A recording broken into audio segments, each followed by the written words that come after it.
sent it out. I don't know if you guys are able to access it. It's a PDF file. Just goes through, and if you can't, I'll put it up. Make sure to put it up on our Facebook page. You guys can look at it. But it goes through our schedule.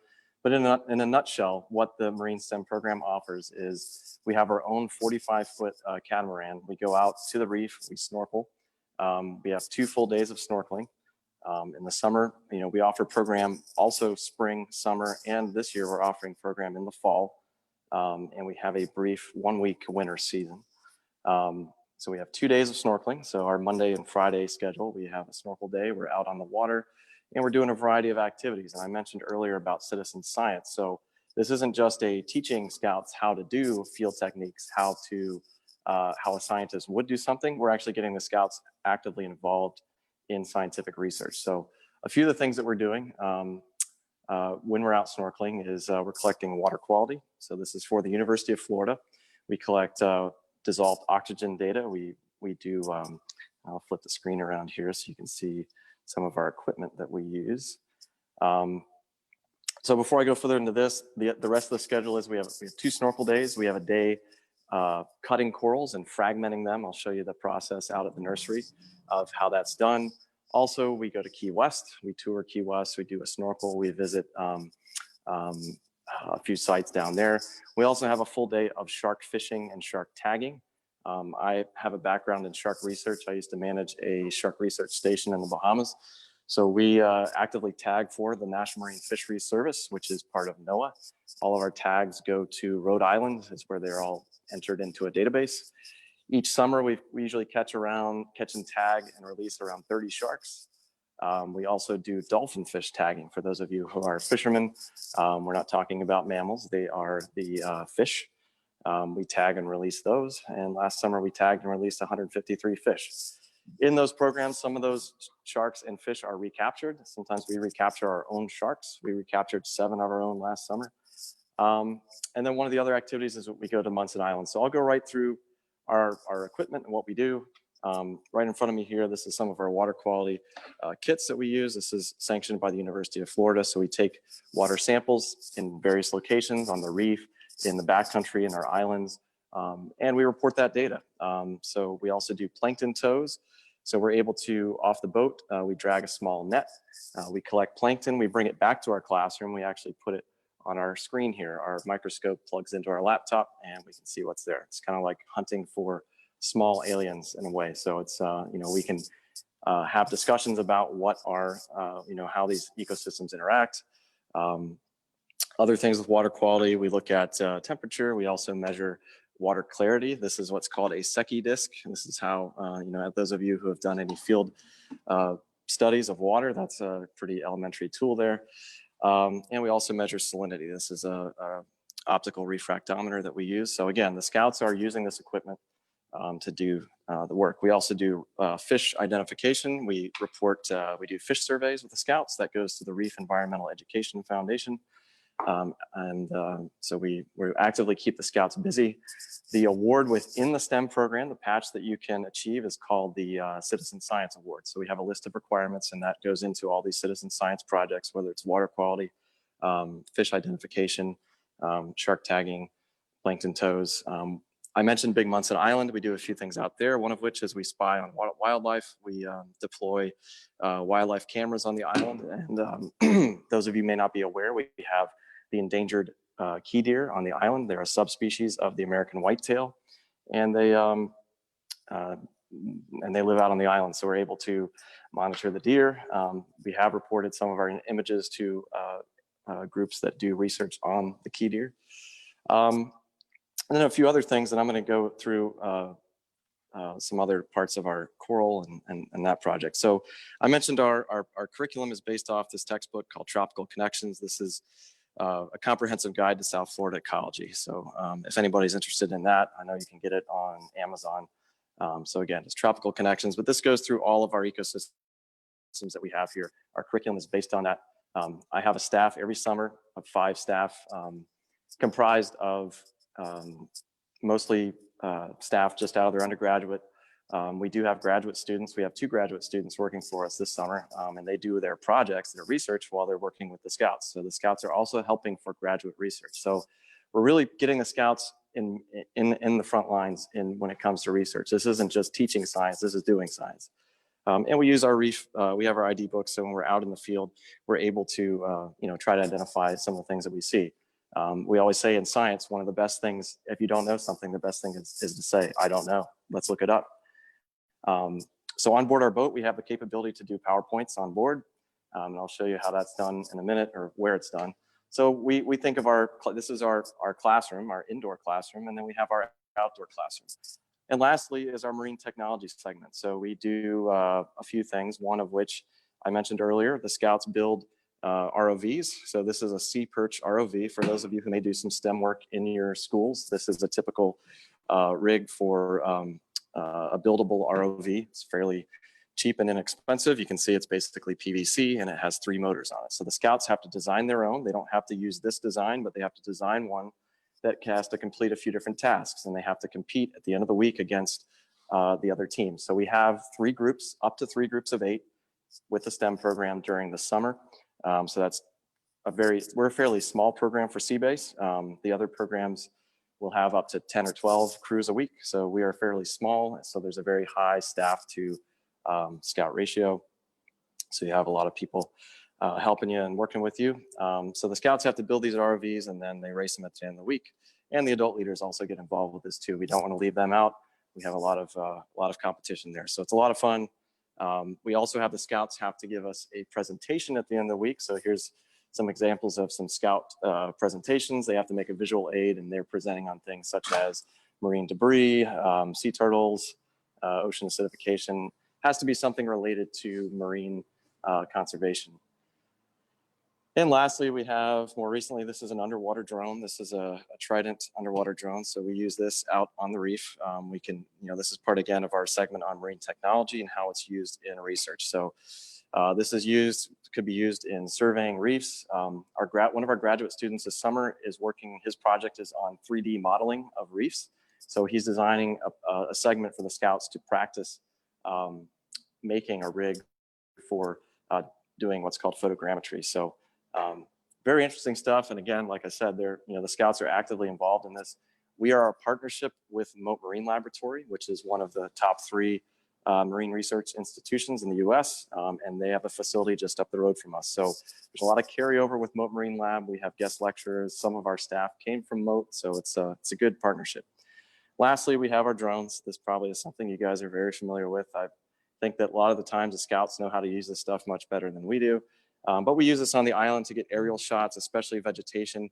For those of you who may not be aware, we had Hurricane Irma come through here in 2017 and almost scored a direct hit in the Lower Keys here on Cudjoe, which is the next island down from us. And we had sustained winds of around 155 miles per hour and a storm surge of about 8 feet. So we had a lot of vegetation loss on the island. So a lot of mangroves died out. So one way we can monitor that is through aerial surveys. So we can use this in a lot of ways to not only monitor for other groups, but also monitor our island and see how things are doing. So I'll pan around the classroom real quick, and then we're going to go outside. And I hope we're going to change from Wi-Fi to data plan. So hopefully that doesn't cut out here. All right. So and lastly, I mentioned shark fishing. So we have a whole day. You go out on a smaller boat, a 26-foot center console, and you shark fish. And you're also regular fishing throughout the day. So that's a lot of fun. All of our programs here at the Brinton Environmental Center involve fishing. And we want to teach fishing can be sustainable. The way I got into marine science was from being a fisherman. So it is possible to like fishing and like science too. All right, lastly, I want to talk about the coral fragmentation process before we actually go out and see the corals.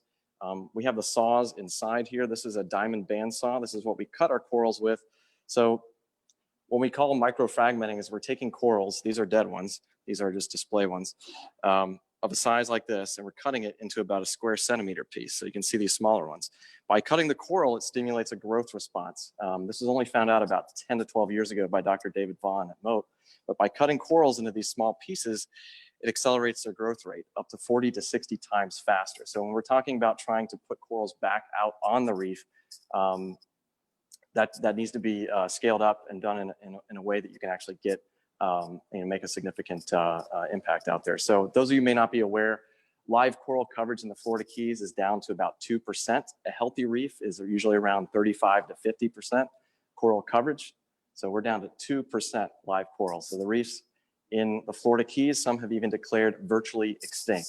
So for those of you who are divers or maybe visited the Keys years ago, it doesn't look like it used to. So there's a big effort going in place called the Mission Iconic Reefs. We are going to be part of that project. So our land-based nursery here at the Brinton Environmental Center is one of only 4, I believe, land-based coral nurseries in the entire Keys.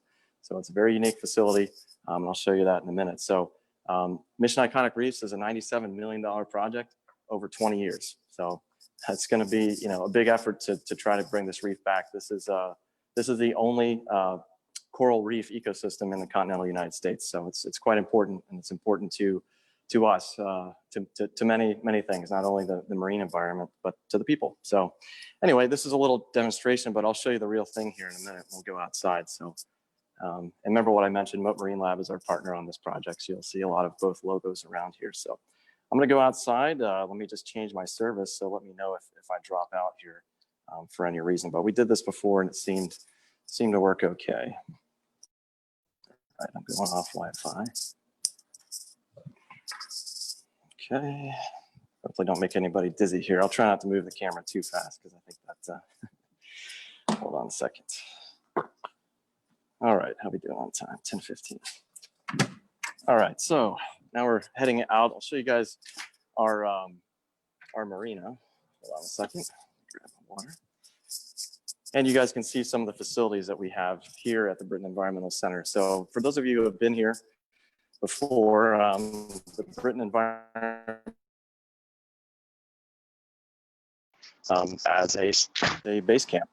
So this is where most of our crews come. They stage, they get their gear ready, and then they paddle out to Munson Island, and they stay 5 nights out there, and then they paddle back. So as I'm walking outside, I'm actually underneath. This is our participant dorm here. This is where, for the Marine STEM program, this is where you will stay. You can see we have a lot of kayaks on site. This is all of our gear that's about to go out to our island next week. So our staff arrive the end of next week on the 4th and 5th, and then our first scouts arrive June 15th. So this is Friday. Friday is a day for cleaning up, mowing the grass. So this is our main facility here. This is our marina. I mentioned all the boats that we have. So we have a total of 19 boats. Get out of the noise here. You guys can still hear us. So everything okay with the service? We're all good? Okay, cool. All right, so this is our marina. This is where all of our crews arrive and depart. So I mentioned we have our Out Island program. We have Fishing Adventure, which fishes all week.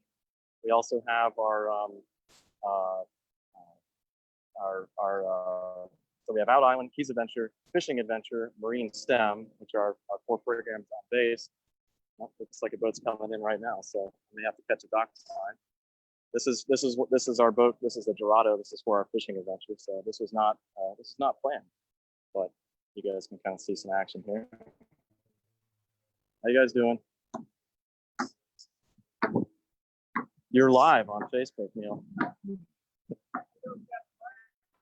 All right. I didn't need my help at all, anyways. Here, I'll take that line there, buddy. Thank you. Thank you very much. So I hope nobody's judging my knots here. That was a cleat hitch. All right, so yeah, you're welcome. So real quick, this is the BSA Discover. This is our vessel for the Marine STEM program. This is our outdoor classroom. This is where we conduct our work. So most of your week, if you come for the STEM program, this is where you're going to be. So you have your own boat. So you're out here every day. This is actually where we do our lessons and our lectures. So we actually put our TV screen right behind the captain's seat here, and this is where we do our presentations. So and if you're one of the groups that comes in the spring, sometimes you only have one group. So it could just be 8 of you on this 45-foot boat. Quite an experience. have the whole thing to yourself. So anyway, it's a unique thing. This boat was brand new in 2018. So and it's just used for the Marine STEM program. So very unique. And this is where we bring all of our ROVs and all of our sampling gear to go out and take water quality, fish surveys, and our plankton tows. I mentioned shark fishing earlier. The smaller boats over here, this is the boats that you'll be on to go shark fishing. And again, as I mentioned, it's a whole entire day. If you catch something that you want to eat, we have the capability to fillet fish here, and we can cook it.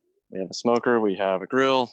You know, science can be fun, and it can be delicious sometimes too. I did some lobster surveys in the Bahamas once for the Shed Aquarium. And what do you think you do with the lobsters after you survey them? Yeah, not survey them, kind of the main event. Couple things as I'm walking by, I'll just point out these are the war canoes for our out island program. This is what you paddle out to the island with. This is holds up to 9 people, and it's a Polynesian style, what we call war canoes. And it's about a 5.5, 6 mile paddle, depending on how well you track with this thing. And depending on your weather, it could take you anywhere between an hour and 45 minutes up to, I think, 7 or 8 hours, depending on the wind. This is usually they paddle a lot faster coming back. They think about their freshwater showers and maybe air conditioning. So these are our kayaks that we use on base here and paddleboard. So scouts that arrive to the Brinton Center can get their kayaking BSA, they can get paddleboard BSA, and they can get their snorkel BSA. So those are things that we offer here. All right, so we're gonna walk back to our coral nursery. This again was built in the spring of 2019. It was built by just a few of us here at the Brinton Center, myself and our facilities manager and some volunteers. It took us about 4 months. This project was funded by the Chief Scout Executive, our former Chief Scout Executive, Mike Serbaugh. Very much a big supporter of this project and this program, so we thank him for that. He's been back here a few times, and hopefully we see him again.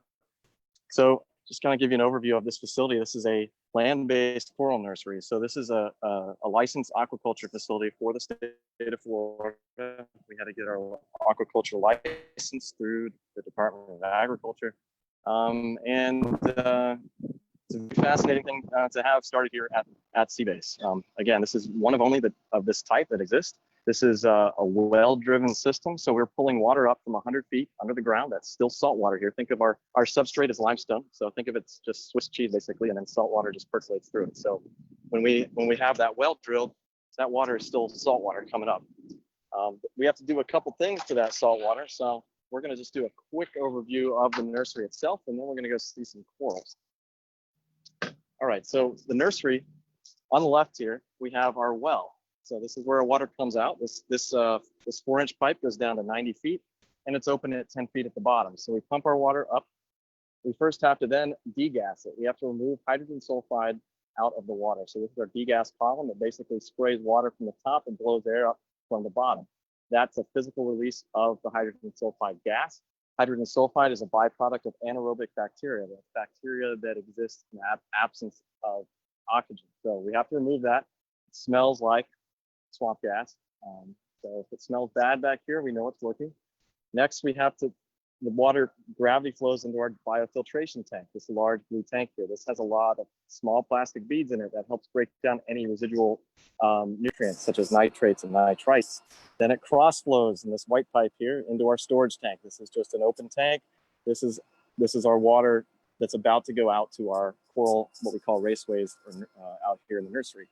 You notice these tanks are up a little bit higher here. We have no elevation hardly in the Florida Keys, but we're maybe, I don't know, 2 feet above above sea level. So these tanks are up a little bit higher so that if our pumps turn off, we lose power, it'll gravity flow. We do have capacity to run the system on generators. Our next step is putting a standby generator here. So if we lose power, which happens quite often in the Florida Keys, it'll keep running.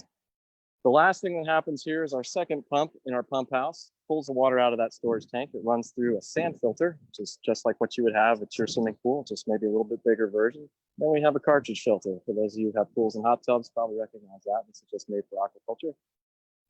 And lastly, it's ready after it's been filtered to go out to our coral nursery. So these are our main supplies. We have our main water and our main air supply. So you hear that loud noise in the background, that's our blower. It's actually providing aeration to our system. Aeration does a couple things. It moves the water in the tanks, and it also keeps the pH up. So pH is important because it keeps corals, they're calcium carbonate based. If water becomes too acidic, they'll start dissolving and stressing out. So I mentioned earlier that corals are down to 2%. Some of the reasons for that, one is, point source pollution, runoff, increased levels of nutrients, water quality. Also, we have increased ocean temperatures, which causes coral bleaching. We have coral disease. More recently, there's a disease called stony coral tissue loss disease, which has been ravaging the Florida Keys, and now it's popping up throughout the Caribbean. They believe that's tied to the dredging of the port of Miami. They unearthed some sort of a virus that's gone rampant. And then also, again, ocean acidification. More CO2 in the atmosphere, it gets absorbed by the ocean, and then the waters become pH drops. So this little area that we're in right now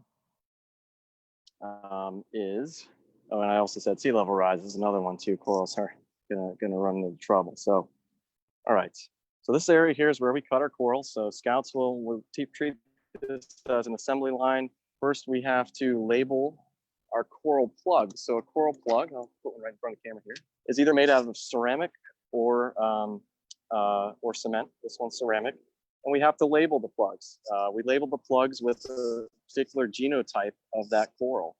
A genotype is the think about it this way: it's when a coral is collected, it's the actual family of that particular species. Or it's the actual, if they have the same genotype, they're basically clones of each other.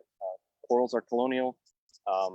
What's interesting is when we plant these corals back on the reef, we have to make sure we're planting of the same genotype in the same array. So we'll plant them in an array of, let's say, anywhere between 5 and 20 pieces. If they're not, they have to be the same genotype, because then they'll fuse together and connect, and they'll become basically a continuation of themselves. If they are not the same genotype, they'll fight each other, and there's usually a winner or a loser, or maybe they both lose. So the first step is labeling the plug.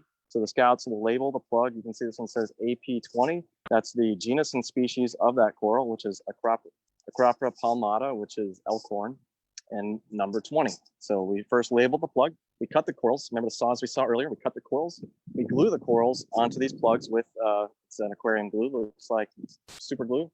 And we get those little small pieces, and then we put them back in the raceway. And as far as that growth rate, once they're cut, can take anywhere between 5 and 6 months up to a little over a year for that piece to grow out to the size of this plug.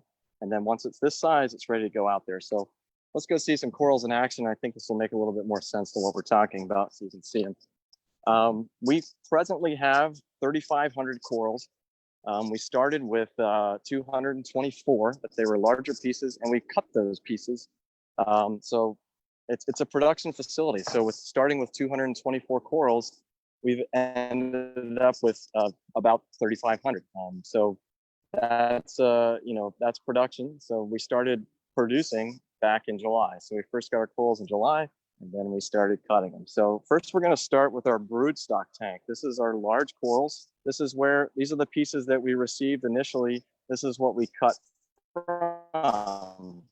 But again, we don't want to cut everything. We want to keep an inventory of all of our genotypes.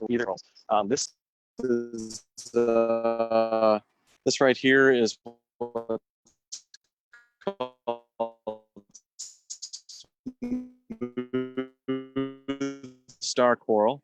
Corals fusing. You can see these pieces started as a small round piece, and now you can see a cluster of them. So these are corals that have fused together.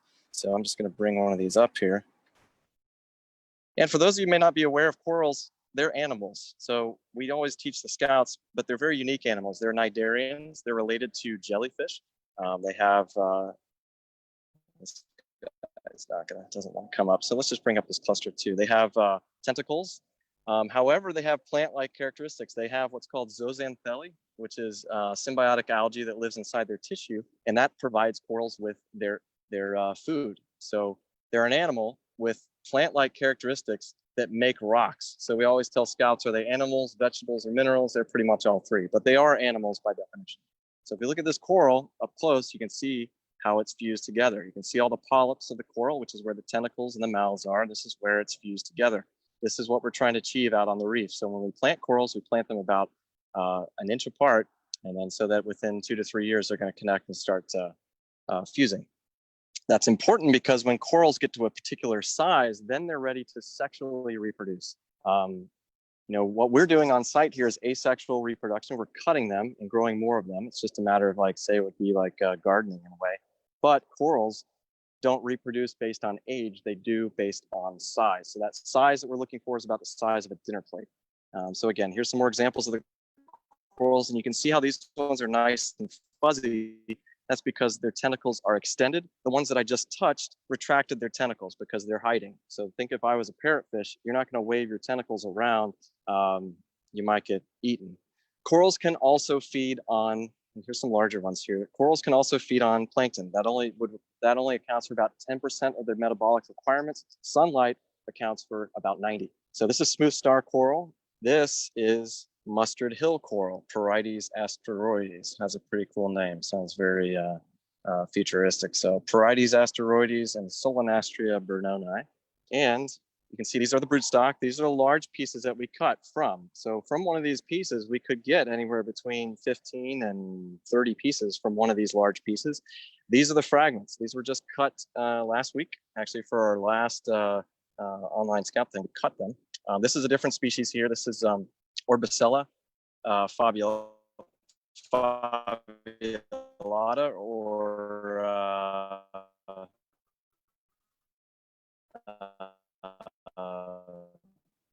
believe it's mountainous star coral. And you can see it here for the fragments. And again, those fragments will take upwards about a year to grow out. So we're going to turn the air back on. We're going to go see some more corals. And then we'll go to some questions. Imagine you guys probably have a few. We have brain coral on site. This is symmetrical brain coral. These are just the fragments, so you won't see the entire. You can see how some of these, let me pull one up for you here. You can see how it's starting to look like a brain coral. This is Pseudodiploria strigosa. But you can see if you look at this one up close, that is a brain coral. So these are we cut these in September, so they're well on their way. Some of our corals will be ready to be planted back on the reef as soon as this summer. So when we do that, we take these corals, we transfer them back to the Marine Laboratory, then we go out as a group and we plant them. And planting is a pretty fun activity. It's all done on scuba. We have to use an underwater drill to drill holes in a dead coral skeleton. As I mentioned, the coral reefs are quite depleted here, so that finding a dead coral skeleton is not very hard to find, unfortunately. We'll drill holes in something that's dead and attach live coral tissue to it. And in a sense, this is called reskinning. We're basically taking an old skeleton and reanimating its tissue, bringing it back to life essentially in a way. So say you had a big dead brain coral that was 400 years old. Well, now you can put live tissue of brain coral back on it and bring it back. So this is very important to jumpstart the reef. And again, this accelerated growth rate is the tool to do that. So corals traditionally grow very, very, very slowly. But you can see all these corals here. These were cut only from last summer up until now. So this is again, we started with 224 corals plus or minus. I think we had maybe 100 extra with some of the other species. But so let's say we have between maybe 300 corals that we cut, and from that we get over 3,000. So so we're well on our way to producing. These corals will be ready to go this year. If you had to wait for that to happen in the wild, that may have taken decades. So it's amazing to see something. And these are all corals that scouts have cut. So again, as we always say, many hands make light work. So we have our corals in here. Some of you may also see we have some snails in here, which help take care of algae. You can imagine this is a daily operation. The corals don't care if it's the weekend. They don't care if it's a holiday. We have to have people back here working constantly to keep this going. The snails clean our tanks, but they leave behind something that we have to siphon out of here. These are branching corals. This is elkhorn and staghorn coral. Before they start branching, they sheet out. And this is also similar mountain star coral as well. So this is staghorn, I'm sorry, Acropora cervicornis. So these were cut just this past week. And these are some more staghorn. These are larger pieces. Some of these are already ready to go back out to the reef. You can see if they're about the size of that plug, they're ready to go. And these fragments here are more of our mustard hill. And I'll fly by our other tanks, but I'm gonna make sure I turn the air back on. I think now would be a good time if you guys want to go to some questions. I think there's plenty to talk about with corals, but I'll keep showing you guys some more of our tanks that we have on site here. Yeah, Michael, I'm looking at the just the comments and stuff. We got a few of them. But the only ones that are ones, how would scouts come down to this? And that's just they were looking for a name and contact, so I can provide that information. Sure, but sure. They all made comments that they'd been to Sea Base a couple of times and they didn't see this part. So it was cool for them to see, and so next time when they get a chance, they'll go down there. Okay, absolutely. And yeah, and just to provide a little, this is one of our newest programs, or is our newest program in the Florida Keys. So we started this program in 2018. So this is in the coral nursery. Again, it's only 1 year old, so this is all brand new. So the program to get hands-on with this part of it, the coral nursery, citizen science, is the marine STEM program. So that's the one you would want to be signing up for if you wanted to do this. So it's very unique, and the scouts, we try, and it's fun. So when it comes to these activities, the scouts are helping us throughout the week. They're helping us cut the corals as part of that's part of the program. That's part of the requirements, is they have to help us do it. And then this summer we'll be starting to plant the corals with the scouts. Initially, with our STEM program, they're going to be on snorkel. However, plans will be made with our scuba adventure program in the future, to blend that in with our STEM efforts to plant corals. Planting corals is not something you could set by your watch. You couldn't do it and plant it every week if you wanted to. There's so many variables that go into it. It's also permitting, it's also weather, and it's also just, you're waiting on the corals. So it'll be something that's done on a case-by-case basis, but we hope to have it as something that scouts will regularly be able to participate in. Best way to go about, if you guys have been to Sea Base, what's changed with registration now is we don't do the lottery system, which is a relief to a lot of people, but we do first come, first serve. But I will mention too, is a lot of people don't realize we offer programs in the spring. The springtime, again, if you can time it around your spring break. I know it's a challenge sometimes, everybody's at different schools possibly, but it's a good time of year. I guess you guys up in Connecticut, that's probably a really good time to get out of there and go somewhere warm. So this year as well, there are some fall options, which typically we don't do at Sea Base, but we've opened up some weeks in the fall, in November and December. So any other questions? Man, that's awesome. I really appreciate you joining us. We send troops down every year, so hopefully this will just continue that tradition. I've been down there a few times. I love it. Thanks for what you guys do down there. Just an awesome program. Really appreciate it. Oh, you're welcome. Yeah, no, it's great to hear from you guys. And again, this is something you guys are part of. So it's like we said, the scouts helped us build all this stuff. So. Great. Well, we hope to welcome some of you guys into this program in the future, and it grows and changes every year. So all those projects I mentioned earlier, we always add a few. We're always changing it to keep it fresh and exciting. So if you came 2 years in a row, it would be different every time. So. Okay. Awesome. Well, I appreciate it. I appreciate it again, then, Michael. Thank you. Of course. All right. Oh, you're Stay welcome. safe. Right, Sean. All right. Yeah. Thanks. You too. Take care, guys. Thank you. Bye.